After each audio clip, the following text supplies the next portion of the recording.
उस्ताद के साथ बैठा तो उसने मेरे को क्या बताया कि साबुद्दीन ये बता तेरे को कौन सी गाड़ी चाहिए। तो उस जमाने में इनोवा गाड़ी नई नई लॉन्च हुई थी। अब शर्म आती थी मेरे पास, तो आप इनोवा गाड़ी की तो बात छोड़िए, मेरे पास तो बाइक भी नहीं हुआ करती थी। उसने कहा शर्माना नहीं है मेरे से, बता तेरे को क्या चाहिए। तो अंदर मन में बात थी, तो मैंने बोल दी सर मेरे को तो इनोवा गाड़ी पसंद है। बोला लिख अपनी डायरी में कि मेरे को इनोवा गाड़ी पसंद है, और क्या चाहिए। उस जमाने के अंदर कानपुर में मेरा फ्रेंड था मिस्टर शाहिद अली, उसने मेरे को एक घर पे लेके गया। जिस घर को मैंने देखा, मेरे घर पे बहुत सारे लोग गए होंगे, जो मेरा घर है अभी, ये घर मैंने कानपुर में देखा था किसी का। और मैंने मन ही मन में टारगेट लिया था कि जिंदगी में खुदा ने अगर कभी मेरे को कामयाब किया तो मैं इस तरह का घर बनाऊंगा, मैं इस तरह का एक घर बनाऊंगा। तो ये लक्ष्य मैंने कानपुर से लिया था उस जमाने के लिए। दोस्तों ये मेरे दिल में थी दोनों चीजें, मैंने अपने उस्ताद को बताई। उसने बोला लिख। फिर उसने मेरे ट्री को चेक किया कि इसमें ग्रुप में कितने लोग एक्टिव हैं, इस ग्रुप में कितने लोग एक्टिव हैं, ये सारी चीजें की।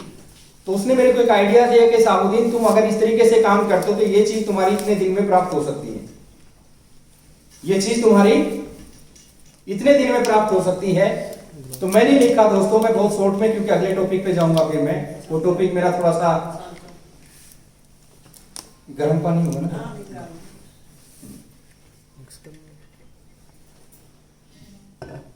अब ध्यान से सुने सर मेरी बातों को, सभी सीनियर साथी भी। तो मैंने लिखा, उसने मेरे को लिखवाया कि तू अगर ऐसे काम करेगा तो ये चीज तेरे को इतने दिन में मिल सकती है। दोस्तों मैं जिस कमरे में रहता था उसमें उसको छोड़ के मैं दूसरे कमरे में शिफ्ट हुआ था, जिसमें प्लास्टर तो था। पहले वाले में तो प्लास्टर नहीं हुआ था कमरे में, दूसरे में प्लास्टर तो था लेकिन पेंट नहीं हो रखा था। एक सिंगल में बेड था, मेरे को शादी में मिला था, वैसे डला हुआ था और साइड में एक दो कुर्सी डली हुई थी सोने के लिए, वही तो सामने एक ही दीवार थी जिसपे पेंट नहीं हो रखा था। तो उस जमाने में हमें नहीं पता था मार्कर भी होते हैं कि नहीं होते। मेरी मिसेज की एक लिपस्टिक पड़ी हुई थी, मैंने उसको निकाला और दीवार पे लिखा कि इतनी तारीख को मेरे घर में इनोवा गाड़ी आएगी। लगभग एक साल का समय का डेट, एक डेढ़ साल का समय था उसमें, मेरे को अच्छे से याद है। मैंने डेट के साथ लिखा कि इतनी तारीख को मेरे को इनोवा गाड़ी परचेज करनी है और इस तरह का मेरे को घर बनाना है। तो मैं ड्रीम की बात आपको समझा रहा हूं। तो मैंने कहा सर इसको कैसे पता लगाएं कि मैं ड्रीम को कैसे पूरा कर सकता हूं। तो उसने कहा कि साबुद्दीन कभी अगर किसी इस गाड़ी को तुम परचेज करना चाहते हो तो टोयोटा के शोरूम में जाना, इनोवा के शोरूम में जाना और उसके स्टीयरिंग पे बैठ के आंख बंद करके सोचना कि गाड़ी मेरे घर में खड़ी हुई।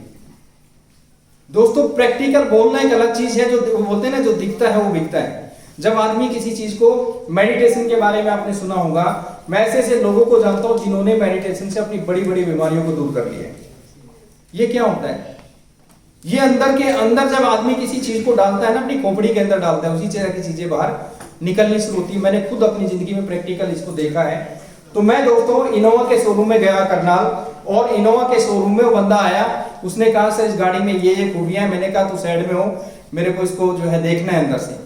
अब मेरे को तो अपनी अपलाइन की बात फॉलो करनी थी, मैं स्टीयरिंग पे बैठा। दोस्तों मेरी इस बात को कई बार आपने बहुत सारे लोगों ने सुना होगा, लेकिन ईमानदारी से जिसके पास गाड़ी नहीं है और वो ड्रीम ले रहा है कि मेरे को तो अल्टो लेनी है, कभी अल्टो के स्टीयरिंग पे बैठ के देखना, किसी एजेंसी में जाके आंख बंद करके मेरी इस बात को मैंने करके देखा था प्रैक्टिकल।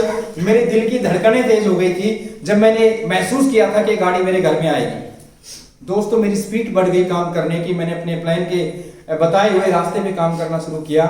मैंने लिखा था होली का दिन होगा और इतनी तारीख को ये प्रोग्राम होगा। तो एक होली मिलन का एक प्रोग्राम टीसी छाबड़ा जी ने जो है भिलवाड़ा में किया हुआ था। दोस्तों एक साल मैंने काम किया, वो डेट को देख देख के काम किया। दोस्तों आप यकीन करके मानना, जो डेट मैंने दीवार पे लिखी थी उसी तारीख को मिस्टर विजय विरोधिया को फोन किया कि सर आइए मेरे को इनोवा गाड़ी लेके आनी है। उसी तारीख को इनोवा गाड़ी मेरे घर पे आ गई। तो मेरे को और ज्यादा कॉन्फिडेंस आ गया कि नहीं, इंसान जो सोचता है अगर उसी तरीके से काम करे तो ऐसा ही हो जाता है। दोस्तों वो गाड़ी में लेके आया, उसके बाद मेरा विश्वास बढ़ गया कि अब तो मैं ऐसा घर जरूर बनाऊंगा जैसा मैंने कानपुर में देखा। मैंने रात दिन एक कर दिया, काम करना शुरू किया। और जो है मैं आपको एक बात, बहुत अच्छी बात बताता हूँ दोस्तों, मेरा एनर्जी और मेरी मेहनत कम लगने लगी।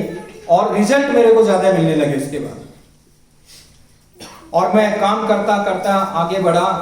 और आज जिस तरह के मैं घर में रहता हूं दोस्तों, मेरे को प्लान दिखाने की जरूरत नहीं पड़ती, बल्कि गलती से कोई आदमी मेरे घर पे आ जाए और मेरे घर की विजिट कर ले तो मेरे घर को देख के ज्वाइनिंग कर लेता है, मेरे को प्लान दिखाने की जरूरत नहीं।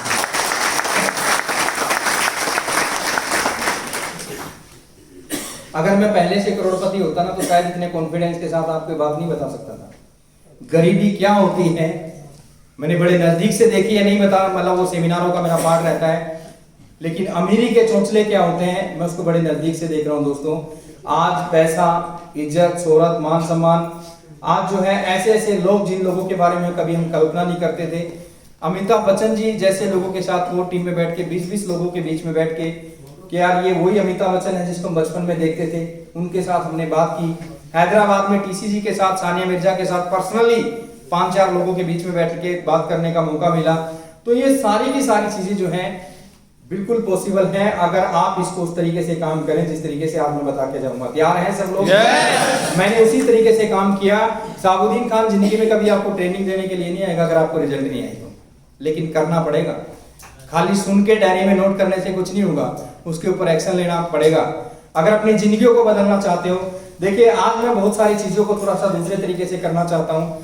आज हमें ये नहीं पता, कहते हैं लोग हमारा बिजनेस नहीं बढ़ रहा। आज मैं बहुत सारी जगह लोगों को देखता हूँ, लोग स्टेज पे आते हैं रॉयल्टी अचीवर, उनकी टाई घुसी हुई है पैंट में और उनकी स्पोर्ट्स के जूते डाले हुए हैं, उनके कॉलर मुड़े हुए हैं, उनको पता ही नहीं कि रॉयल्टी अचीवर किसको बोलते हैं। उसको ये नहीं पता रॉयल्टी अचीवर को कि स्टेज पे आके मेरे को बोलना क्या है। और हम पहले तो उसकी प्रमोशन करते हैं कि 3 तरह की लोग होते हैं जिनको रॉयल्टी मिलती है। एक तो लेखक होता है, गायक होता है, एक साइंटिस्ट होता है, उसको पूरा प्रमोट करते हैं सेमिनारों के अंदर। और अगले दिन जब देखते हैं ना एक साइकिल पे एक रॉयल्टी अचीवर को जाते हुए कि कहां जा रहा है, बोला घास लेने जा रहे हैं। तो आप नेगेटिव कर रहे हैं, पॉजिटिव कर रहे हो। तो सबसे पहले तो रॉयल्टी की परिभाषा, इसको थोड़ा सा ठीक करना होगा हम लोगों को। दूसरा, गाऊंगा डिटेल में इन चीजों के ऊपर। दूसरा, कुछ चीजें बंद करनी पड़ेगी। मैं सभी सीनियर को बोल रहा हूं ये चीजें। हमारे जमाने के अंदर जब किसी को रॉयल्टी की पिन मिलती थी ना, उसको ट्रॉफी मिलती थी, हम रोने लग जाते थे, आंखों में आंसू आ जाते थे। क्यों? क्योंकि रॉयल्टी का जो हक होता है वो मेहनत करके रॉयल्टी मिलती थी। तो आज एक आदमी के अंदर आग होती है, मान लेते हैं आप रॉयल्टी अचीवर बने, कोई भी स्टेज पे आए, हजारों लोगों की भीड़ में उसको मान सम्मान मिल रहा है, तो आपके लिए रॉयल्टी की कोई वैल्यू नहीं होगी। जो टेक्निकल यहाँ पे बैठे हुए, इमरान बैठे हुए हैं, लेकिन जो आदमी के अंदर आसिम बस चुके हैं, उससे पूछ के देखिए कि रॉयल्टी की वैल्यू क्या है, उसका ड्रीम क्या है कि मेरे को रॉयल्टी कब मिलेगी। लेकिन उस आदमी का जो है हम क्या करते हैं, उस आदमी की भूख हम कहां पे खत्म कर देते हैं। आपको कुछ चीजें बंद करनी पड़ेगी अगर मेरे तरीके से काम करना है।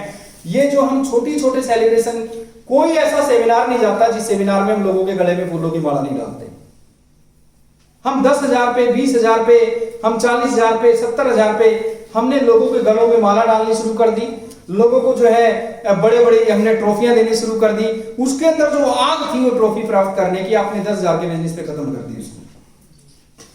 हमने 20,000 के बिजनेस पे खत्म कर दी। आज के बाद यहां से लिख लेना, मेरे सेमिनार में ईगल से नीचे का सेलिब्रेशन नहीं होना चाहिए। ये नोट कर लेना अपनी डायरियों के अंदर। ईगल से नीचे का सेलिब्रेशन किसी बड़े फंक्शन में कर सकते हो आप। मान लेते हैं कुछ स्टेशन है आपके, छोटे स्टेशन है, उन स्टेशनों पे जाएं, वहां पे प्रोग्राम डिजाइन करें। वहां पे ईगल रनर, ये क्या बोलते हैं, बिगिनर और छोटी फिल्में कौन सी होती हैं, वो स्टार्टर वगैरह, जो भी सेलिब्रेशन करना है उसके लोकल स्टेशन पे जाएं, एक प्रोग्राम डिजाइन करो और अपने लेवल पे करे जाके। लेकिन एक आदमी के अंदर भूख पैदा कर दे कि साबुद्दीन खान के हाथों से अगर ट्रॉफी लेनी है तो 1.15 करना पड़ेगा, इससे नीचे आपको ट्रॉफी नहीं मिलेगी। तो ये हम समझते नहीं इन चीजों को। मैंने इसको बड़ी गहराई से समझाया दोस्तों कि जब हम बिजनेस करते हैं तो एक मैंने देखा, महसूस किया इन चीजों को। मेरे को कुरुक्षेत्र में रॉयल्टी की जब ट्रॉफी मिली थी दोस्तों, 10 मिनट तो मैं रोता रहा था खुशी की वजह से, इतनी खुशी हुई थी। आज देख रहा हूं कि यार गाजर मूली की तरह हम ट्रॉफियों को बांट रहे हैं, और थोड़े दिन में पता लगता है कि वही बंदा जो है आज इस कंपनी में, कल इस कंपनी में, कल उस कंपनी में, और ट्रॉफी दिखाता है, फोटो दिखाता है कि देखिए मैंने भी रॉयल्टी करी थी आज से, या मैंने भी गल किया था, फलाना किया था। तो उसका तरीका यह है कि मैं भी बताऊंगा, उसमें कवर करिए। कि लोकल सेशन पे आप छोटी पिनों का ईगल से नीचे का सेलिब्रेशन करिए। उसके घर जाके अभी सतवंत सिंह जी ने एक बहुत अच्छा मेरे को लगा, इनका एक वो करते थे कि केक सेलिब्रेशन करते थे। आप उनके घर पे जाइए, अड़ोसी पड़ोसियों को बुलाइए, उसके गले में फूलों की माला डालिए, मेडल डालिए, उसको पूरा सम्मानित करिए कि वेलकम है आपका आर सिंह परिवार के अंदर, आपने बिगनर की एक पिन अचीव की है। लेकिन दोस्त मैं ये चाहता हूं कि इतनी तारीख को लुधियाना में एक फंक्शन है, लेकिन वहां पे सिर्फ उन्हीं लोगों का सेलिब्रेशन होगा जिनका मिनिमम बिजनेस 1,15,000 का होगा, और उसको जो है उसमें जो है खान साहब वहां पे आ रहे हैं, सफायर लेवल का एक उदाहरण दे रहा हूं आपको कि उनके हाथों से आपको एक ट्रॉफी मिलेगी। तो आदमी के अंदर एक आग लगनी चाहिए कम से कम 1,15,000 रुपए का बिजनेस करने के लिए। क्या मैं सही कह रहा हूं? यस। होता क्या है, हो तो सेमिनार रहे हैं, सेमिनार हो रहा है, 1.5 घंटा तो हमारा फूलों की माला डालने में निकल गया सेमिनार। अब जो नया आदमी प्रोग्राम के अंदर आता है ना दोस्तों, उसको आपकी फूलों की माला से कोई लेना देना नहीं है, वो सुनने के लिए आता है चीफ गेस्ट को। कई बार मैंने ऐसी जगह देखा कि सेमिनार के अंदर 1-1.5 घंटा लग गया इन चीजों के अंदर। एक ऐसा आदमी जो आपको करोड़ों का बिजनेस देने वाला था, वो प्रोग्राम देख के बिना ही स्पीच को सुनने के बगैर ही वापस चला गया, बीच में से वापस चला गया, और ये बिजनेस आपको करोड़ों का देने वाला था। आगे से जीवन में, बल्कि लुधियाना में तो हमने इसको ठीक कर लिया था, जब भी कोई सेलिब्रेशन प्रोग्राम हो तो सबसे पहले चीफ गेस्ट की स्पीच करवाएं वहां, उसके बाद सेलिब्रेशन करें। ये तो खैर यहाँ पे होता ही है। तो ये सारी की सारी चीजें जो है हमें भविष्य में इनको ठीक करना पड़ेगा, और हम बहुत तेजी के साथ आगे बढ़ेंगे। अब बात करते हैं थोड़ा सा अगले पॉइंट पे आते हैं, जो मैं